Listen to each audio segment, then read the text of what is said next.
नमस्ते दोस्तों, एक बार फिर जियोफिट आयु केयर के इस संस्करण में मैं डॉक्टर चंद्रचूड़ मिश्रा आपका स्वागत करता हूं। आज का हमारा विषय है प्रज्ञापराध क्या है और इसका संक्रमण रोकने और फैलाने में क्या महत्व है। जैसा हम सभी जानते हैं, इस समय पूरा देश, पूरा विश्व बीमारी से त्रस्त है और इसके इलाज के लिए सभी अनवरत रूप से प्रयासरत हैं। लेकिन किसी भी बीमारी को हम तभी जीत सकते हैं, उसका कोई ट्रीटमेंट हम तभी डिस्कवर कर सकते हैं जब उसका जो बेसिक रीज़न है उसको हम अच्छी तरह से समझ जाएं, उसके ऊपर हम पूरी स्टडी कर लें, और इतने कम समय में ऐसा करना मुश्किल है। तो आज हमारा दायित्व बनता है, जब पूरा विश्व आयुर्वेद की तरफ देख रहा है, हमारे इम्यूनिटी बूस्टिंग जितने भी मेजर्स हैं उनकी तरफ देख रहा है, साथ ही साथ स्ट्रेस मैनेजमेंट के हमारे मेजर्स की तरफ देख रहा है, और बहुत सारे ऐसे फॉर्मुलेशंस पे काम चल रहा है जो इस बीमारी के इलाज में सहायक हो सकते हैं। आयुर्वेद में क्या बताया गया है बीमारी का कारण, हमने पिछले ट्यूटोरियल में डिस्कस किया था कि प्रज्ञापराध आदि जो 3 रोगायतन बताए गए हैं, आचार्य चरक ने बताए हैं, वे किसी भी व्याधि के मूल कारण माने जाते हैं। उसमें से भी प्रज्ञापराध जो है वो सबसे इम्पॉर्टेंट रीज़न बताया गया है। और अगर हम एक सामान्य भाषा में बात करें तो प्रज्ञापराध का मतलब होता है जानबूझकर किसी काम को करना, जो कि हमें पता है कि ये करने से हमारे लिए, हमारे शरीर के लिए, हमारे समाज के लिए नुकसानदेह हो सकता है, फिर भी उस काम को करना। फॉर एग्जाम्पल, जब हम सिगरेट का रैपर लेते हैं, जो भी सिगरेट पीते हैं, तो उसके ऊपर लिखा होता है, बड़े बड़े बोल्ड लेटर्स में लिखा होता है कि this is injurious for health, लेकिन हम उसको इग्नोर करते हैं, उसको उठा के एक साइड में करके और सिगरेट स्मोक करते हैं। फिर जब उसकी वजह से जो भी साइड इफेक्ट्स हो सकते हैं वो बॉडी में आते हैं, तो फिर हमारे पास सिर्फ पछताने के लिए होता है।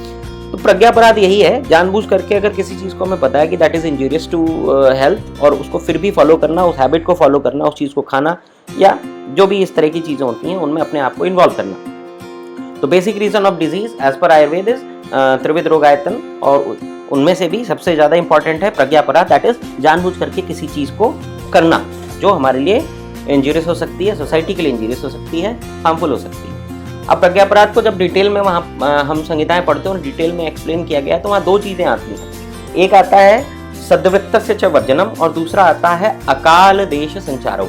आज की कॉन्टेक्स्ट में अगर बात की जाए तो ये 2 चीज़ें बड़ी सूटेबल हैं। हम अगर इन पे ध्यान से विचार करते हैं तो ये आज की स्थिति के लिए बहुत ज़्यादा इम्पॉर्टेंट हो जाती हैं। अकाल देश संचरण, अकाल देश संचरण का मतलब है कि अनुपयुक्त देश जो है, अनुपयुक्त प्लेस है, ऐसी जगह जहाँ पर उस समय के हिसाब से हमें नहीं जाना चाहिए और हम जाते हैं। और सद्वृत्त से वर्जनम मीन्स जो गुड डीड्स बताई गई हैं, जो हेल्दी हैबिट्स हैं, उनको फॉलो नहीं करना। इसका क्या कॉन्सिक्वेंसेस हो सकते हैं? तो इसके बहुत सिंपल से कॉन्सिक्वेंसेस होते हैं कि हम जानबूझ करके खतरा मोल ले रहे हैं, और इसमें कोई बहुत साहस की बात नहीं है। कारण ये है, आपने देखा होगा कि बहुत सारे लोग इस लॉकडाउन की कंडीशन में बाहर निकल रहे हैं, बाहर निकल करके वे सेल्फीज लेते हैं और उन्हें ऐसा लगता है कि वे बहुत वीरता का काम कर रहे हैं, बट इट इज़ नॉट वीरता, इट इज़ नॉट साहस, एक्चुअली इट इज़ प्रज्ञापराध।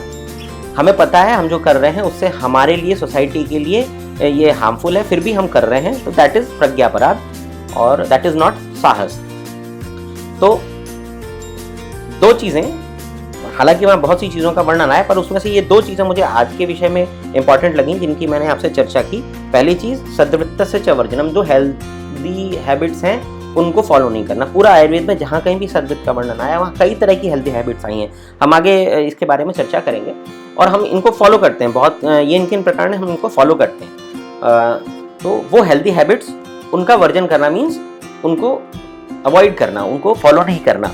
और अकाल देश संचरण, जहाँ पर हमें रिस्ट्रिक्टेड एरिया है, जैसे कि कहीं पे अगर जोन्स में क्रिएट करके, और गवर्नमेंट ने वहाँ लॉकडाउन क्रिएट कर रखा है कि आप वहाँ पे मूव नहीं कर सकते, अंदर वाले बाहर नहीं जा सकते, बाहर वाले अंदर नहीं आ सकते, और फिर भी किसी न किसी तरह से इनके बिना किसी कारण के बाहर निकलना, तो ये अकाल देश संचरण में रखा जा सकता है और रखना चाहिए, और सद्वृत्त से वर्जनम। तो अब सवाल ये उठता है कि इसका स्वस्थ रहने में क्या इंपॉर्टेंट। अगला क्वेश्चन इज कैसे स्वस्थ रहें। तो सिंपल सी चीज़ है, प्रज्ञापराध से अगर बीमारी हो रही है तो प्रज्ञापराध का जो त्याग है वो बीमारी से बचा सकता है। और जैसा हमने बात करी, 2 चीज़ें जो इंपॉर्टेंट चीज़ें जो प्रज्ञापराध के एक्सप्लेनेशन में आती हैं, अकाल देश संचरण और सद्वृत्तस्य च वर्जनम। अगर इन 2 चीज़ों का अगर हमने त्याग करा, मतलब ये जो चीज़ें करने से बीमारी फैल रही है उनको हमने अवॉइड करा, तो हम स्वस्थ रह सकते हैं।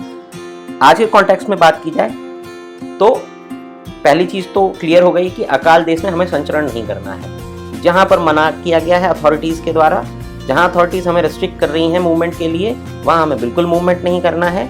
जहाँ अलाउ कर रही है वहाँ जाइए, और जाते समय भी जो प्रॉपर उसके नॉर्म्स हैं उनको फॉलो करिए। मीन्स फिजिकल डिस्टेंसिंग रखिए, आप अपना जितना भी कवर करना है, चाहे वो फेस कवर हो, चाहे वो हैंड कवर हो, चाहे वो हेड कवर हो, उसको फॉलो करते हुए, फिजिकल डिस्टेंसिंग को फॉलो करते हुए मूव करिए, but only in those areas in which government authorities are allowing. दूसरी चीज़, तो अकाल देश संचरण से हम बच जाएंगे। जब हम अकाल देश संचरण से बच जाएंगे तो उस प्रज्ञापराध से बच जाएंगे, तो जिसकी वजह से हमारे संक्रमण जो है उसकी चेन टूटेगी और हम अपना योगदान इन कोरोना वॉरियर्स के साथ में बचाव के लिए दे सकेंगे। दूसरी चीज़ है सद्वृत्तस्य च वर्जनम को अवॉइड करना, मीन्स गुड डीड्स को फॉलो करना। तो गुड डीड्स में क्या है, इधर उधर थूकना नहीं है, हमें कहीं पे भी जो बिल्कुल जहाँ तक इसको हम अवॉइड कर सकते हैं किसी टच को, तो उसको अवॉइड करना है। जैसे अगर हम लिफ्ट में जा रहे हैं या सीढ़ियों पे जा रहे हैं तो कोशिश करना है कि जो सरफेस हमारे अराउंड है उसको हम टच ना करें, और कम से कम कांटेक्ट में आते हुए हम अपने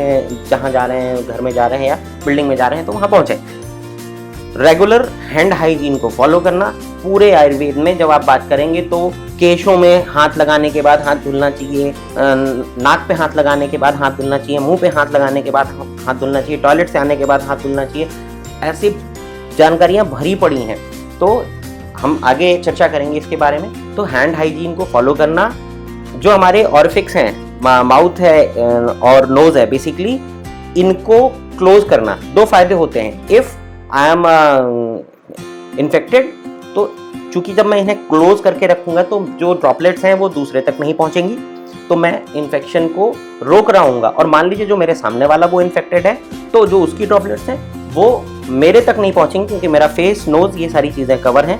तो जो रूट ऑफ ट्रांसमिशन है, रूट ऑफ ट्रांसमिशन को हम ब्लॉक कर देंगे, जिसकी वजह से हम डिजीज़ के ट्रांसमिशन के प्रोसेस को ब्रेक करेंगे। जब डिजीज़ के ट्रांसमिशन का प्रोसेस ब्रेक होगा तो निश्चित ही डिजीज़ नहीं फैलेगी। धीरे धीरे पूरा देश, पूरा विश्व इस बीमारी से मुक्त होगा, और इसमें यही हमारा सबसे बड़ा योगदान है। तो आयुर्वेद को अपनाइए, प्रज्ञापराध से बचिए, अकाल देश संचरण मत करिए, सद्वृत्त का वर्जन मत करिए, उनका पालन करिए, खुद स्वस्थ रहिए, समाज को स्वस्थ रखिए, और एक स्वस्थ समाज के निर्माण में आयुर्वेद के साथ में अपना योगदान करिए। यही हमारा आज का संदेश है। और आपसे एक विनती है, हमारा YouTube चैनल जियोफिट आयु केयर, उसको सब्सक्राइब करिए, जिससे इस तरह की रोचक जानकारी आप तक समय से सही तरीके से पहुंच सके।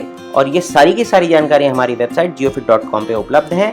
स्वस्थ रहिए, समाज को स्वस्थ करिए, और जो लोग समाज को स्वस्थ करने में अपना अतुलनीय योगदान दे रहे हैं उनके साथ खड़े होइए, उनका सम्मान करिए। सर्वे भवन्तु सुखिनः, सर्वे सन्तु निरामयाः, सर्वे भद्राणि पश्यन्तु, मा कश्चित् दुःखभाग् भवेत्। नमस्कार।